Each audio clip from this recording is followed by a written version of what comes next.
Let's talk to my friend, New York Congresswoman Elise Stefanik. Elise Stefanik, you're gonna save New York. Andrew Cuomo's not going to save New York. Mamdani's not going to save New York. You're going to save New York when you get to be governor next year. That's my going-in talking point to you. What do you think? Well, thank you so much, Larry. I will tell you, Zohran Mamdani is going to destroy New York, and Kathy Hochul endorsed Zohran Mamdani. She lifted him up when you have other Democrats who are hesitant because they know he is so woefully out of touch with not just Republicans and independents, but Democrats as well. He is not going to win the majority of votes, and because of this three-way race, we're now going to have a full-blown socialist. I believe he is a communist in terms of his proposals he's put forward. He is a raging anti-Semite, and you know who's given him that mouthpiece? It's Kathy Hochul, who endorsed him. Kathy Hochul is known as the worst governor in America. And I'll tell you, Larry, it's New Yorkers all across our great state who are looking for a new generation of leadership instead of the failed single-party Democrat rule led by Kathy Hochul, causing the affordability crisis, causing the crime crisis. So we got to get this mayor's race out of the way, but we cannot let down New Yorkers. All right, Lise, hang on one second. Here's a clip from the debate last night.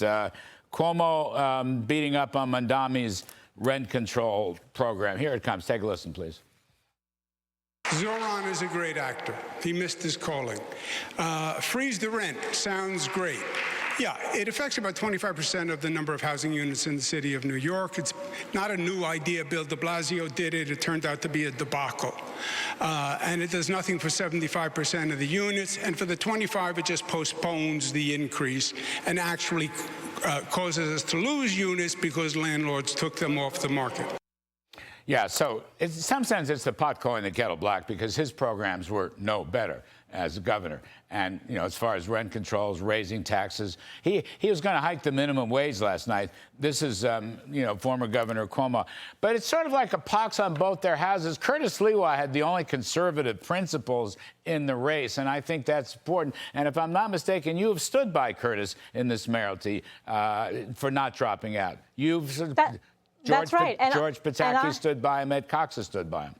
Yes, and I think the people are standing by Curtis Lewa. He has grassroots support in New York City, and it's up to the candidate to build their support. Now, I will say, at the debate, Larry, I think both Curtis and Cuomo did a great job unmasking the inexperience of Mamdani, but also the dangers of his proposals, that it is only going to further exacerbate the mass exodus from New York State and New York City. Businesses are fleeing, families are fleeing. They also did an exceptional job, both Curtis and Cuomo, in terms of exposing Mamdani's anti-Semitism that he wants to run from, but he can't hide from it. Not only has he campaigned with the unindicted co-conspirator of the 1993 World Trade Center bombing that killed New Yorkers, he has embraced the vile globalized intifada, and Jewish voters are rightly concerned about Mamdani taking over. Now, what I think is interesting here, Larry, is you have Chuck Schumer and Hakeem Jeffries, the two leading New York Democrats, they were eligible to vote in this primary, and they did vote in this primary. No one of the press has asked them who they voted for, and they continue to escape that. But this is today's Democrat Party. It's going to destroy New York, which is why people of all political parties are coming out of the woodwork because they want to fire Kathy Hochul because she won't be a check on this socialist communist. So, Elise, last one. You're going to save New York in New York, but I think that New Jersey may be saved by a Republican candidate. Chiaratelli, I mean, he looks like he's going to win that race.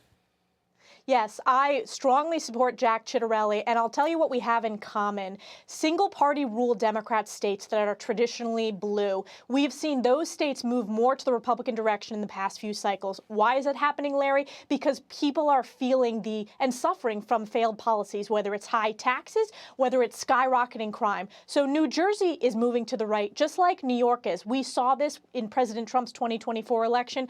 I think the energy and enthusiasm is on Jack Ciattarelli's side. I hope he wins. He is working his tail off, getting across the state. And look, Democrats are in free fall. They have the least approval rating in modern polling times. They are deeply disconnected from hardworking families and small businesses who are the engine and the backbone of our country. Elise Stefanik, save New York. It's going to be, you're the one. It's not going to be, you'll save New York as governor in the race next year. Thanks for coming back on. Thanks very much.